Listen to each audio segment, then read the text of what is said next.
오늘 우리에게 주시는 하나님의 말씀은 누가복음 17장 20절로 30절까지의 말씀입니다. 신약성경 125면에 있습니다.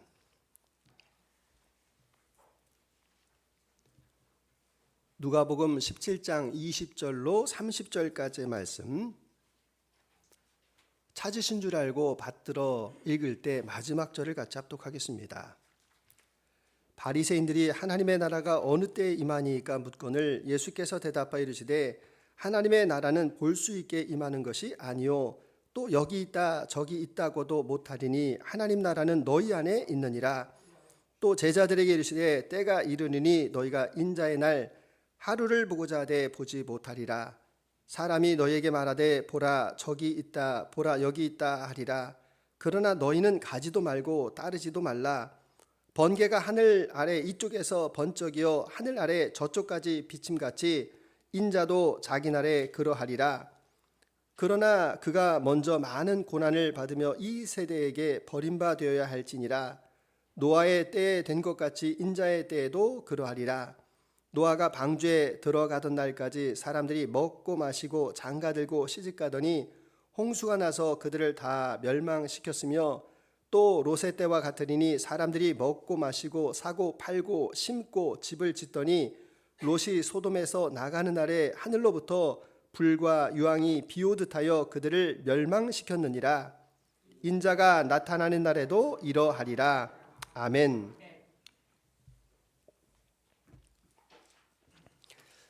어느 권사님께서 저에게 질문을 합니다. 목사님, 제가 하나님의 나라에 가면 두려운 것이 한 가지가 있습니다. 주님께서 나를 보고 너는 세상에서 뭐 하다 왔니? 이렇게 물으실까 봐 저는 겁이 납니다. 제가 그 권사님 상황을 아는데 연세가 드시고 자녀들이 다 출가하시고 이제는 내가 별다른 할 일이 없구나라는 생각을 가지고 계셨던 그런 권사님이었습니다. 자, 그때 제가 이런 이야기를 했습니다. 권사님, 자녀들 사랑하시지요? 자녀가 만약에 어떤 그 몰골로 이렇게 권사님 찾아와도 권사님 내치겠습니까? 하나님 아버지는 우리가 그 자녀된 존재로서 사랑하시는 분입니다. 이렇게 말씀을 올렸습니다. 여러분, 우리가 동일합니다. 우리가 이 땅을 살아가는데 그 권사님이 고민하는 것처럼 이 땅을 살면서 이제 다가올 그 하나님의 나라가 있는데 그 사이에서, 현재와 미래 사이에서 고민하고 있는 것이 우리들의 모습 아니겠습니까? 오늘 이 예수님을 바리새인들이 찾아옵니다. 그 예수님 시대에도 사실 혼란상이 참 많이 있었는데 그 당시가 참 어려운 시대입니다. 왜 그런가 하면은 이 로마의 식민지였기 때문에 소득의 10% 이상을 세금으로 바쳐야 되는 그런 때였고, 이 성인 남자는 성전세를 이렇게 바칩니다. 물론 뭐 종교 지도자들, 여기서 종교 지도자라고 이야기하면 사두개파 유대인들, 바리새파 유대인들, 서기관들을 제외하고는 나머지는 다 이렇게 각박한 그런 삶을 살아가고 있었던 때였습니다. 자, 그래서 이제 이 종교 지도자 가운데 이 바리새파 유대인이 예수님께 물어봅니다. 20절에 나와 있는 대로 하나님의 나라가 어느 때에 임하나이까? 하나님의 나라가 언제 임하는 것입니까? 이렇게 물어봅니다. 자, 그런데 이게 굉장히 이게 좀 앞서간 질문입니다. 왜 그런가 하면 그 당시에 이 종교 지도자들 가운데 최상층이 사두개파 사람들 한 수천 명 정도 된다. 그리고 바리새파 사람들이 한 6천 명 정도 된다고 합니다. 그러니까 유대인들을 통틀어서 한 최대한 100만 명 가운데에서 이 10,000명 가운데 이렇게 들어가니까 굉장한 위치에 있는 그런 지도자들이었습니다. 근데 이 사두개파 사람들은 이 현실적입니다. 그래서 모세 오경만을 믿고 부활도 내세도 없다 이렇게 생각합니다. 근데 이 바리새파 사람들은 천사도 있고 그리고 부활도 있고 내세도 있다 이렇게 믿는 사람들이었습니다. 그러니까 이 사람들도 종교 지도자들이지만 종교세를 받아서 그래도 뭐 어느 정도 살 수는 있지만 시대를 보면 얼마나 뒤숭숭하겠습니까? 로마의 식민지였고 자기들이 몸담고 있는 종교계는 타락을 했고 이 부패의 커넥션으로 이렇게 연결되어져 있는 그런 상황 가운데서 예수님을 시험하고자 하는 마음도 있었지만 정말 예수님에게 물어보고 싶었던 말이 바로 하나님의 나라가 언제 임하느냐라는 말이었습니다. 그때 예수님께서 좀 다른 모습으로 이야기를 하십니다. 뭐라고 말씀하시는가 하면 하나님의 나라는 볼 수 있게 임하는 것이 아니다. 하나님의 나라는 안 보인다는 겁니다. 바리새파 사람들이 깜짝 놀랐습니다. 그도 그럴 것이 이 사람들이 믿고 있었던 이 메시아관은 이 메시아가 이 땅에 오셔가지고 이 어지러운 나라를 좀 평화스러운 나라로 만드는 그런 메시아의 땅을 만들기를 원하고 있으니까 눈에 당연히 보여야 되는데 하나님의 나라가 안 보인다라는 겁니다. 게다가 예수님께서 더 뜻밖의 말씀하시는데 뭐라고 말씀하시는가 하면 21절에 또 여기 있다 저기 있다고도 못하리니, 무슨 말씀입니까? 지금 이 어지러운 세상을 좀 바꾸려면은 뭐 독립전쟁을 한다든지 아니면 큰 하늘에 천군과 천사가 나타나가지고 뭔가 좀 보여줘야 되는데 그런 게 없다는 겁니다. 그러니까 이 바리새파 사람들이 정말 깜짝 놀랐는데, 아주 더 놀랄 말은 무슨 말인가 하면 예수님께서 하나님의 나라는 21절에 어디요? 너희 안에 있다. 우리 안에 하나님의 나라가 있다. 이렇게 말씀하는 겁니다. 참 이게 어려운 말 아닙니까? 왜 그런가 하면 우리는 어떤 인식 가운데에서 내가 눈으로 볼 수 있는 그 가연성 가운데에서 하나님의 나라가 임하기를 우리도 원하고 있습니다. 하나님이 그 나라가 내 안에서 이루어진다라는 말입니다. 사실 우리는 하나님의 나라를 어떤 변화에서 많이 찾는 경우가 많습니다. 그래서 우리가 찾는 변화가 뭡니까? 그래도 우리나라가 발전하려면 예수를 믿는 대통령이 이 나라를 다스려야 돼. 그래서 우리 열심히 투표해가지고 기독교 대통령 뽑았습니다. 바뀌었습니까? 비슷비슷합니다. 그러니까 이번에는 그래도 예수님께서 통치하는 그런 나라가 돼야 돼. 그러려면 이 기독교의 정반대가 되는 이 공산당이 이 나라를, 주사파가 이 나라를 장악하면 안 돼라고 해서 광장으로 나가고 시위 문화 가운데 있는 것이 현재의 모습입니다. 그런데 전혀 뜻밖에도 예수님께서는 하나님의 나라가 우리의 마음속에 있다 이렇게 말씀하는데 이 바리새인들이 얼마나 많이 놀랐겠습니까? 자, 그럼 우리는 예수님께서 말씀하시는 하나님의 나라가 우리 마음속에 있다라는 이 말씀을 기억하셔야 됩니다. 자, 그래서 우리는 뭐라고 생각하는가 하면 그래 그럼 우리의 심령의 천국을 이뤄가야 되는데 그래 맞아, 죽어서 가는 하나님의 나라, 아니면 착하고 선하게 사는 윤리 도덕적인 나라 이렇게 생각하는데 그것도 다 맞는 것이 아닙니다. 예수님께서 말씀하시는 비유들이 참 많이 나오는데 여러분 다 아시는 것처럼 마태복음 13장에서 보시게 되면 씨 뿌리는 비유, 겨자씨 비유 뭐 이런 비유들이 쭉 나오고, 그리고 누가복음 8장에서도 이 비유들이 많이 나옵니다. 하나님의 나라에 관한 비유를 예수님께서 16가지를 들어주시는데 신기하게도요, 우리가 생각하는 것처럼 죽어서 가는 그 하나님의 나라는 4개밖에 안 나옵니다. 그럼 나머지 12개는 뭡니까? 지금 여기 현재에 나타나고 있는 그 하나님 나라를 말씀합니다. 그러니까 우리는 원래 이 미국의 선교사들에 의해서 이 근본주의적인 신앙을 받았기 때문에 이 이원론적인 죽으면 천국 간다 이렇게 우리는 받아들이는데 맞습니다.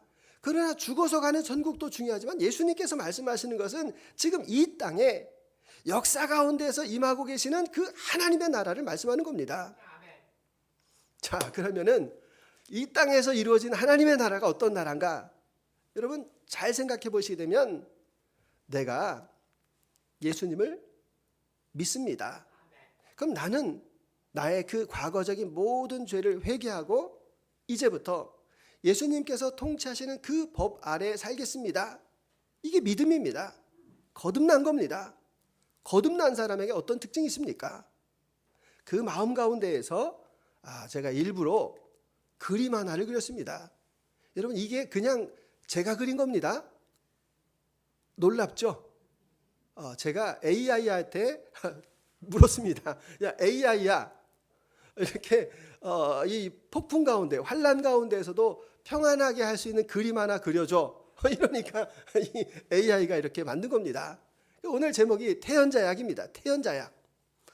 자, 여러분, 여기에서 우리가 생각해 볼 수 있는 것이 무엇인가 하면, 예수님을 믿고 나서 내 마음 가운데 평안이 넘칩니다. 내 안에 기쁨이 넘칩니다. 내가 사랑하게 되었습니다. 이게 예전에 없던 변화입니다. 거듭난 자의 변화입니다.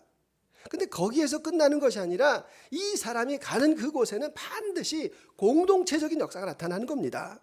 그래서 그 사람이 갔는데 그 사람이 가 있는 그곳에 사랑의 공동체가 만들어지고, 그리고 평화의 공동체가 만들어지고, 성령의 공동체가 만들어지는 것을 우리는 눈으로 볼 수 있다라는 겁니다. 저는 늘 봅니다. 어디서 봅니까? 여러분들을 통해서 봅니다. 여러분들이 예배를 드리고 찬양을 드리고 감사할 때, 저분 안에 정말 하나님의 나라가 임하고 있구나라는 것을 깨닫습니다. 우리의 자녀들을 보면서 깨닫습니다.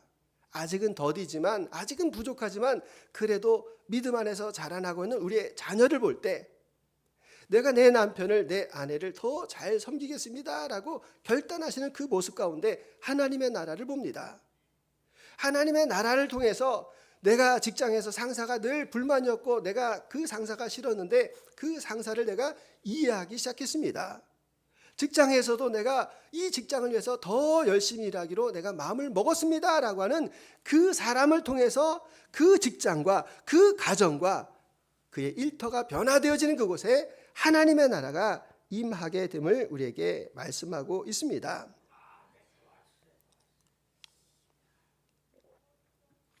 우리가 이 교회 역사를 보시게 되면 2000년이 넘는 교회 역사를 가지고 있습니다. 예수님이 오셔서 2000년 전부터 계셨으니까. 그런데 그 교회사에서 어떤 변화가 나타났는가, 이것을 궁금해한 사람이 있습니다. 알렌 크라이머라는 사람인데, 이 사람이 교회사를 연구하다가 아주 엑기스 같은 말을 했습니다. 어떤 말인가 하면, 그 말은 초기 교회사와 인내의 발효라는 그런 책입니다. 이 책에 보면은 이 사람이 말한 것 가운데서 아비투스라는 단어를 말합니다. 이 아비투스라는 말이 반사적인 신체 행위, 그리고 습관, 관심, 이런 뜻을 가지고 있습니다. 이 초대교회에서는 아비투스, 어떤 그 이미지를 만들었다라는 겁니다. 그게 뭔가 하면은, 초대교회에서 전도를 열심히 했을까요? 안 했을까요? 초대교회에서 전도를 열심히 했을까요? 안 했을까요? 처음에 이 초대교회에서는 했는데, 여기에서 말하는 건 로마 시대를 이야기하는데, 전도 못했습니다. 할 수도 없죠. 전도하면 가서 잡혀가가지고 다 죽임을 당하는데 무슨 전도를 합니까? 근데 놀라운 것이 있는데, 이 교회가 어떻게 됐습니까? 누룩과 같이 점점 변화가 돼가지고 나중에는 그 콘스탄티노프 황제에 의하여서 기독교로 공인되는 그런 놀라운 역사가 나타났는데, 웃긴 거 아닙니까? 아니, 예수 믿으라고 전도도 안 했는데 어떻게 이런 놀라운 역사가 나타났는가? 이 사람이 이제 알렌 크라이머라는 사람이 그 부분에 천작하여서 이 책을 써내려가는데, 그 책에서 뭐라고 이야기하는가 하면 이런 이야기를 합니다. 초대교회 교인들은 전도도 못했다, 할 수도 없었다. 그래서 그들이 한 것은 무엇인가 하면, 그 믿음의 성도가 그 자기의 그 정체감을 갖기 위하여서 서로 구별하고, 그리고 단계를 나누어서 믿음을 더 강화하는 데 애를 많이 썼다라는 이야기입니다. 우리로 말하면은 소그룹 모임을 더 열심히 하고 신앙이 점점 더 깊어졌다라는 겁니다. 그런데 여기에서 끝나는 게 아니라 그 안에 뭐가 있었는가 하면 인내가 있었다라는 겁니다. 인내. 그들은 잘 참는 사람이었습니다. 잘 참는데, 이 잘 참는 게 나중에 가가지고, 여러분 뭐 매실즙 뭐 이런 거 뭐 다 담아보지 않으셨습니까? 나중에 가서 어느 순간에 가서 그게 발효를 하더라는 겁니다. 전혀 다른 역사로 나타나서 그 역사가 그 지경에 있는 사람들을 변화시켰다, 이렇게 말하는 겁니다. 우리에게도 똑같이 적용할 수가 있습니다.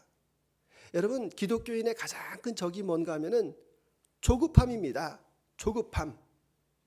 아유, 이 내 새끼 보니까 이거 나중에 예수 믿겠나 해가지고 그 강압적으로 막 강요하고, 아유, 이래가지고 교회가 이거 부흥하겠나 해가지고 그냥 열심히 막 조급하게 해가지고 막 그래프 그리고 막 전도 비하하는 것은 아닙니다. 이런 조급함이 기독교의 가장 큰 적이다, 이렇게 말합니다. 자녀가 있습니다.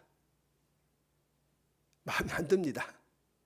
그래도 주님께서 이 아이에게 할 일을 보고 우리가 그 아이를 위해서 기도하는 겁니다.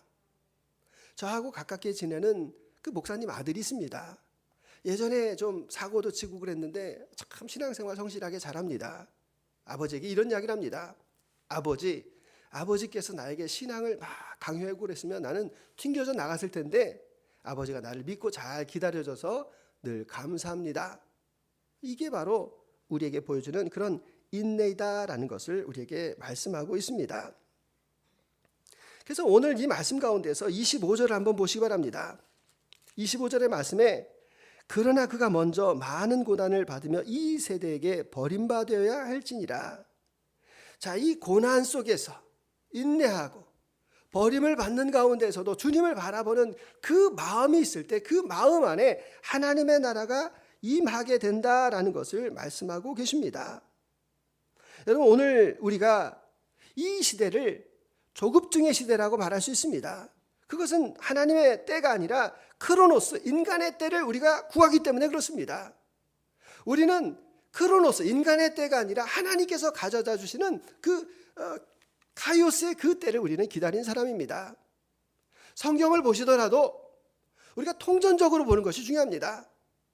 성경에서 구약이 나오고 있는데 그 구약의 말씀 가운데에서 이 땅을 하나님께서 어떻게 만드셨고 하나님의 그 목적이 무엇이고 이 땅이 어떻게 이제 변화되어지는가라는 것을 우리가 이렇게 거시적으로 바라보는 겁니다. 그리고 우리가 또 미시적으로, 그러면은 그 하나님의 나라가 신약시대에 이루어지고 있는데 그 하나님의 나라에 들어갈 사람이 누구인가? 그 사람은 믿음과 순종의 사람이다라는 것을 우리가 미시적으로 깨닫는 겁니다.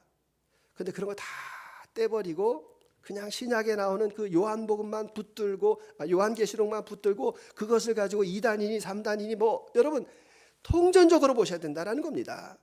하나님의 역사는 지금부터 이전부터 장구하게 흘러가는 그 세월입니다. 그래서 하나님께서 이 땅을 창조하신 이유가 무엇입니까? 그것은 악한 사람이 이 땅에서 하나님의 그 시간 속에서 선한 사람이 되어서 하나님 나라에 다시 오라는 그런 뜻입니다. 선한 사람은 더 선하게 되어서 하나님께 영광을 돌리기 위해서 하나님의 나라로 다시 들어오라고 하나님께서 저와 여러분들에게 시간을 주시고 인생을 주시고 날짜를 주시고 저와 여러분들에게 기회를 주신 것을 믿으실 수 있기를 바랍니다. 그러니까 하나님의 때는 어떤 특정한 시간, 우리가 참고 인내하는 가운데에서 결정적인 시간 가운데에서 하나님께서 변화시키는 것이 하나님의 시간이라는 겁니다. 그런데 우리 세대를 보시게 되면 여러분 27절, 28절 우리의 시대니까 같이 한번 읽어보겠습니다. 노아가 방주에 들어가던 날까지 사람들이 먹고 마시고 장가들고 시집가더니 홍수가 나서 그들을 다 멸망시켰으며 또 롯의 때와 같으니 사람들이 먹고 마시고 사고 팔고 심고 집을 짓더니, 자, 무슨 얘기입니까? 하나님 나라에 대한 기대감도 없고 하나님을 사모하지도 않고 그냥 나의 일생 가운데에서 장가가고 시집가고 먹고 마시고 먹방 찍고 레저하고 뭡니까? 인간적인 쾌락 가운데 있다는 겁니다. 그리고 그 쾌락의 끝은 무엇인가 하면 상대방을 짓누르고 내가 그 위에 서고자 하는 인간의 그 욕망이 가득합니다. 저도 깜짝 놀랐는데 여러분 7세곶이라는 말씀 들어보셨습니까? 강남에는 미취학 아이들 5살 때부터 이제 빅5라고 하는 그 유치원에 들어가기 위해 가지고 아이들이 고시 공부하듯 공부한다고 합니다. 그러니까 그 아이들이, 그 한참 뛰어놀 아이들이 그냥 붙들려서 부모의 욕망에 붙들려 가지고 그 아이들이 공부를 하는데 심리학자들이 다 나와서 얘기합니다. 큰일 났습니다. 저 아이들 나중에 정신질환 앓습니다 라고 이렇게 말을 합니다. 사람이 다 단계가 있고 때가 있는데 그걸 무시하고 그 아이들을 그렇게 해서 결국 어떻게 하자는 말인가, 정말 두렵습니다. 부자 동네에 많은 게 두 가지가 있습니다. 여러분 다 아시겠지만 부자 동네는 뭐가 많은가 하면 정신과가 많습니다. 부자 동네는 뭐가 많은가 하면 무속하는 사람들이 많습니다. 왜냐하면 내가 소유한 것을 지키기 위해 가지고 그 미래가 두렵기 때문에 무속을 통해서라도 내가 이것을 지켜가겠다라고 하는 그런 욕망들이 그 부자들 안에는 많이 있다라는 이야기입니다. 이민간 제 친구가 있는데 이 친구는 주재원으로 있다가 강남에 입성을 했습니다. 저희가 다 부러워했는데 강남에 가서 하는 이야기가 그 이야기입니다. LG를 다녔는데 거기 가니까 직장도 다 등급이 있더라 이렇게 말합니다. 결국 그 딸이 자살로 생을 마감하고 나는 여기 도저히 있지 못하겠다라고 하여서 환멸을 느끼고 결국은 다시 외국으로 나가서 지금 가드너, 정원 관리사 하면서 지낸다라는 그런 이야기를 들어본 적이 있습니다. 그러니까 결국은 약육강식, 승자 독식의 그 세상을 오늘 우리들은 부러워하며 그것을 따라가며 그렇게 살아가고 있는 것 아니겠습니까? 그런데 주님께서는 우리에게 말씀하시는 것이 무엇입니까? 하나님 나라를 기다리는 사람은 비교하면 안 됩니다. 경쟁해서도 안 됩니다. 오늘 마침 저희 교회 시합에 나가는 자녀가 있어가지고 제가 잠깐 기도했는데 그런 기도했습니다. 시합은 경쟁 아닙니까? 하나님께서 과히 좋아하시지 않는 거지만 그러나 그 장소에도 믿는 누군가는 있어야 되는 것 아닙니까? 그래서 그 장소에서 저 사람이 믿음을 통해서 이렇게 사는구나라는 것을 보여주기를 원합니다라고 제가 기도를 드렸습니다. 33절의 말씀을 보시게 되면 무릇 자기 목숨을 보존하고자 하는 자는 잃을 것이요 잃는 자는 살아나리라. 무슨 말씀입니까? 자기 목숨을 보존하고 이 땅 가운데에서 겨우겨우 그렇게 살아가려고 내 생각대로 살고 그리고 세상의 시류를 따라 살아가는 그 사람들을 이야기하고 있습니다. 그런데 우리는 뭡니까? 예수님의 그 다스림 속에서 살기를 결단한 사람이 바로 저와 여러분들의 삶 아닙니까? 그래서 예수님의 따른다라고 하는 것은 예수님의 그 말씀과 예수님의 그 인격과 예수님께서 가셔야 되는 그 길을 따라가면서 그 길 가운데에서 평안을 누리고 그 길 가운데에서 누림을 찾는 그런 사람들입니다. 이런 사람들에게는 전혀 새로운 생명으로 살아가는 것인데 그것을 요한복음 13장 34절 35절에서 말합니다. 같이 읽습니다. 새 계명을 너희에게 주노니 서로 사랑하라. 내가 너희를 사랑한 것 같이 너희도 서로 사랑하라. 너희가 서로 사랑하면 이로써 모든 사람이 너희가 내 제자인 줄 알리라. 아멘. 제자가 뭐 하는 사람입니까? 사랑하는 사람이라는 겁니다. 제자가 누구입니까? 그렇게 살 때에 하나님의 자녀로 인정받는 사람이다라는 것을 우리에게 말씀하고 계십니다. 그래서 우리는 이 땅 가운데서 예수님을 따라가는 겁니다. 따라간다고 하니까 재미있는 질문이 생각이 납니다. 교회 학교에서 어떤 꼬마애가 손을 번쩍 들더니 이렇게 질문합니다. 선생님, 우리가 예수님을 믿고 예수님을 따라가면 나중에 하나님 나라에 가서 우리는 뭐하고 살아요?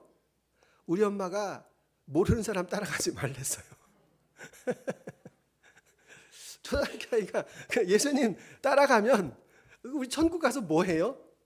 이게 그 초등학교 아이가 궁금하게 생각한 겁니다. 여러분, 그래서 우리가 누구를 따라가느냐, 이게 굉장히 중요하지 않습니까? 누구를 따라가느냐. 그러면서 우리가 이 누가복음을 보고 있는데 저는 이 누가복음을 보면서 더 감동입니다. 참 감동받는 것이 누가복음 15장에 보면 그 아버지, 두 아들을 둔 아버지 이야기가 나옵니다. 둘째 아들, 그놈은 완력으로 아버지 재산을 가져갑니다.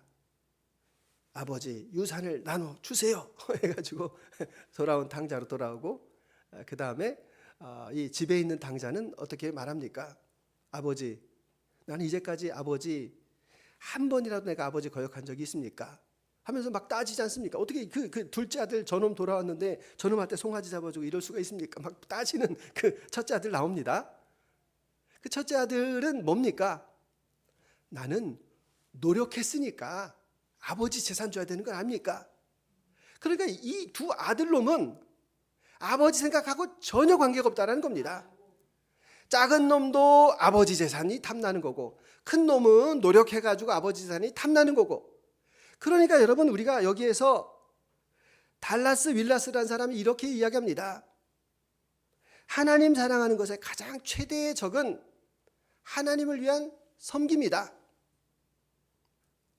섬긴다라는 것이 가장 큰 적이라는 겁니다. 뭐 달래 그런 뜻이 아니라 섬기면 티내게 돼 있습니다. 내가 이만큼 섬겼는데, 내가 이 교회에 이만큼 공헌했는데, 이게 가장 큰 적이라는 겁니다. 그러니까 열심히 교회 일 해놓고 자기 권리, 자기 의를 주장해서 결국은 죄에 빠지는 것이 이 섬김이기 때문에, 이 섬김을 하시는 분들은 더 낮아지고 더 조심을 해야 된다, 그 말씀 아니겠습니까? 근데 그 아버지를 보시게 되면 자식이라는 그 존재, 둘째 놈도 나쁜 놈, 첫째 놈도 재산만 탐내고 있는 나쁜 놈.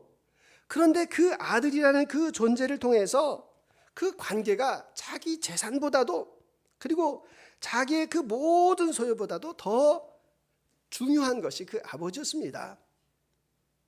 그 아버지의 마음이 뭐겠습니까?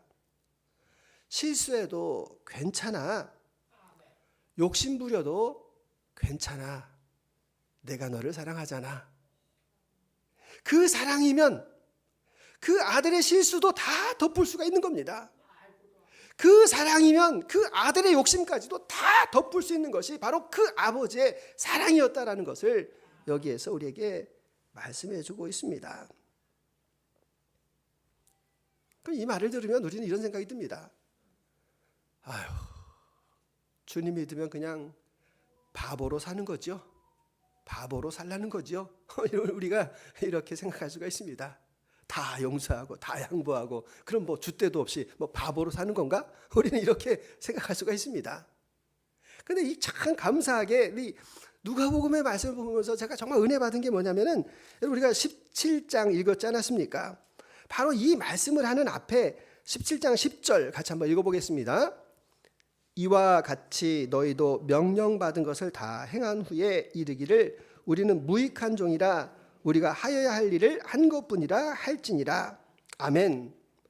이 말씀이 너무 은혜가 되는 겁니다.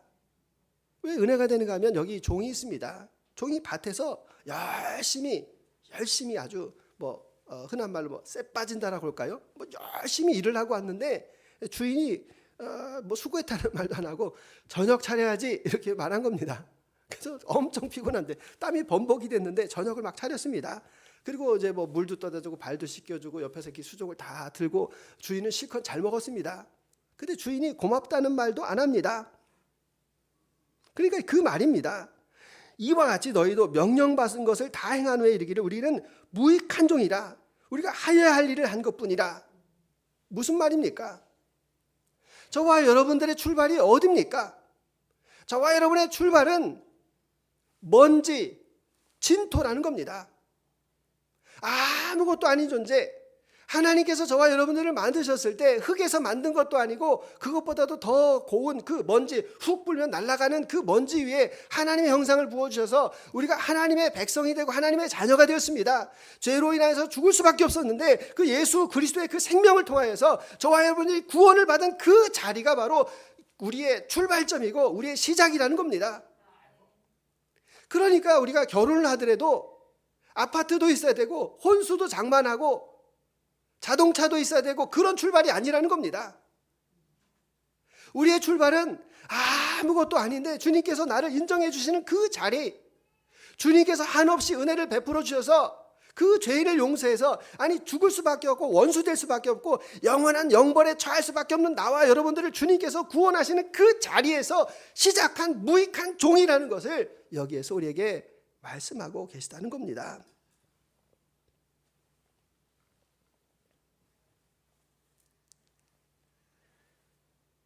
결국은 우리에게 남아야 되는 것이 두 가지밖에 없습니다. 예수님의 십자가와 부활입니다. 얼마 전에 제가 숭실대에서 학생들에게 연애에 관해서 이야기할 때 그런 얘기를 했습니다. 자, 우리가 연애를 한다. 이게 뭘까? 어렸을 적에 나 혼자 독립되었었는데 유치원에 가서 친구를 알고 조금 더 커가지고 부모와 형제자매도 알고 그리고 연인도 알고 그리고 그 연인과 사랑해서 결혼을 하고 자녀를 낳고 그리고 우리는 죽는다. 그래서 결국은 그 연애라는 것도 하나님의 그 섭리 가운데에서 이루어지는 일이다. 모든 사람은 다 십자가를 통과하게 되어 있습니다. 죽음이라는 거죠.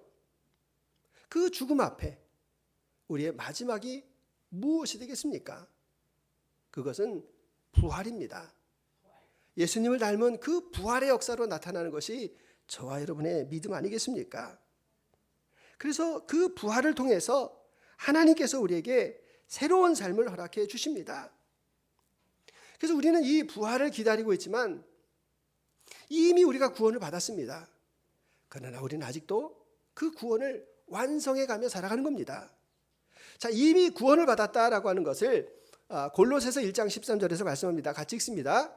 그가 우리를 흑암의 권세에서 건져내사 그의 사랑의 아들의 나라로 옮기셨으니 아멘. 흑암의 나라에서 이제 사랑의 아들의 나라로 이미 옮겼다는 겁니다. 이미 옮겨졌습니다. 자, 그런데 필요한 것이 또 있습니다. 고린도전서 15장 50절 형제들아 내가 이것을 말하노니 혈과 육은 하나님의 나라를 이어받을 수 없고 또한 썩은 것은 썩지 아니하는 것을 유업으로 받지 못하느니라. 우리에게 혈과 육은 이제 십자가에 다 못 박혔지만 그 썩는 것, 그 옛사람과 같은 이것으로는 하나님의 나라를 유업을 받을 수가 없다라고 말하기 때문에 우리는 이 썩는 것이 아니라 새로운 것, 새로운 생명으로 우리의 심령을 계속해서 바꿔 나가야 된다라는 것을 말씀합니다. 또 고린도후서 2장 16절 읽습니다. 이 사람에게는 사망으로부터 사망에 이르는 냄새요 저 사람에게는 생명으로부터 생명에 이르는 냄새라 누가 이 일을 감당하리요? 아멘. 사망으로 가는 사람의 냄새가 있는데 우리는 무슨 냄새입니까? 생명으로 가는 냄새, 그것에 이른 사람이다. 이미 우리는 구원을 받았다라고 말씀합니다. 근데 그 구원받은 우리에게 필요한 것이 있는데 갈라디아서 6장 8절 자기의 육체를 위하여 심은 자는 육체로부터 썩어질 것을 거두고 성령을 위하여 심는 자는 성령으로부터 영생을 거두리라. 아멘. 우리가 계속해서 심어야 될 것은 성령을 위하여서 영생하는 것을 위하여서 계속해서 심어가야 된다라는 것을 주님께서 말씀하고 계십니다. 그래서 우리가 구원은 받았지만 그 구원을 향하여서 그 완성을 향하여서 계속해서 성화에 나가는 그 과정이 필요합니다. 이 말씀을 좀 드릴까 주저하긴 했는데 사실 우리가 내 안에서 이루어진 하나님의 나라도 있지만 정말 그 하나님의 나라의 존재를 믿지 못하는 일들이 많습니다. 예전에 저의 그 목회자 친구 가운데에서 어려움에 처한 친구가 있습니다. 교회도 힘들고 그리고 이 뇌경색이 와가지고 왼손과 오른손이 이렇게 마비가 온 그런 친구였습니다. 그런데 기도 제목으로 저희 신학대학원 이 동기들이 있는 방에 한 150명 정도 있는데 거기에다가 기도를 부탁한 겁니다. 근데 내성적인 친구고 잘 모르는 친구인데 저는 압니다. 왜냐하면 저희 교회를 찾아온 적이 있기 때문에 그렇습니다. 와서 자기 목회를 이야기하면서 또 이중직으로 보험을 이렇게 하는데 마음 같아서는 저도 보험 하나 들어주고 싶었는데 제가 또 그럴 수 있는 형편도 아니라서 그냥 서로 따뜻하게 위로하고 이렇게 돌아간 적이 있습니다. 그래서 저도 다른 사람들처럼 그러면은 열심히 기도할 테니까 건강 쾌유하세요 이렇게 그냥 문자만 딱 보내면 되는데 제 마음 가운데 자꾸 이렇게 찔림이 있는 겁니다. 그래서 마음 가운데 어떻게 도와주지? 아유, 근데 괜히 이런 일 하는 거 아니야? 근데 제가 누가 생각이 났는가 하면 아까 처음에 서두에서 말씀드렸던 그 권사님, 너 세상에 있을 때 뭐 하다 왔니? 라고 하는 그 마음이 제 안에 드는 겁니다. 그래서 제가 할 수 없어가지고 이 150명 가운데에서 내가 그래도 문자를 보내면은 좀 불편해하지 않을 사람들 16명을 이렇게 초대해가지고 형편이 이렇습니다. 좀 도와주면 좋겠습니다. 그래서 제 생각에는 한 50만 원 정도 이렇게 도와주면 좋겠다 생각을 했는데 저도 놀랐습니다. 99만 원이 거쳤습니다. 근데 그 통장을 관리를 부탁한 그 친구 목사가 그럼 내가 10,000원을 보태가지고 100만 원을 만들겠다. 그 마음 가운데 이게 정말 내가 그냥 일상적인 삶이면 내가 그런 것을 기억하지 못하지만 하나님의 존재가 내 안에 있다. 하나님의 나라가 분명하게 있다라는 것을 인식하니까 저도 불편한 일이지만 그것을 감내할 수가 있었습니다. 결국 우리가 이 땅을 살아가는데 정말 필요한 것이 무엇일까? 그래서 제가 이 사자성어 가운데서 태연자약이라는 말을 선택해 보았습니다. 태연이라는 말은 침착하게 흔들리지 않는 상태를 태연이라고 말합니다. 자약이라고 하는 것은 자연스럽고 여유 있는 태도를 말합니다. 배를 보시면 흔들립니다. 그러나 그 뱃머리에 주님이 계십니다. 우리가 하나님의 나라로 향하고 있습니다. 그래서 흔들림이 있지만 우리는 태연하고 자약할 수 있다라는 것을 우리에게 말씀하고 계십니다. 얼마 전에 홈플러스 근처에 있는 음식점에서 밥을 먹고 있었습니다. 창밖으로 이렇게 보니까 어떤 분이 전도지를 열심히 이렇게 막 주는 겁니다. 저도 관심이 있어가지고 이렇게 봤는데 안 받더라고요. 하나도 안 받더라고요. 그래서 제가 마음 가운데 이런 생각이 들었습니다. 정말 우리가 전도지를 얼마나 많이 뿌렸을까? 얼마나 많은 말을 사람들에게 전했을까? 이제부터 우리에게 필요한 것은 우리가 하나님의 나라를 보여주는 것이다. 내 안에 기쁨이 있고 내 안에 평안이 있고 내가 가는 곳을 통하여서 사람이 변화되고 직장과 일터와 가정이 변화되어지는 그 인내가 우리에게 필요한 것이다 라는 그런 생각을 했습니다. 그러면서 여러분이 아는 탤런트 가운데 허준호라는 사람이 있습니다. 그 사람의 이야기를 잠깐 들어보니까 이 허준호라는 사람이 불자였습니다. 그런데 이 윤복희 권사님이 복희 엄마 이렇게 부르는 거 보니까 엄청 친한 것 같습니다. 25년 동안을 한결같이 자기를 사랑해주고 교회 나가라는 말은 한마디도 안 했다고 합니다.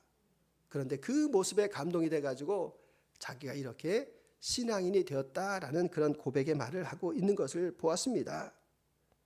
우리가 조급하지만 조급할 필요가 없습니다.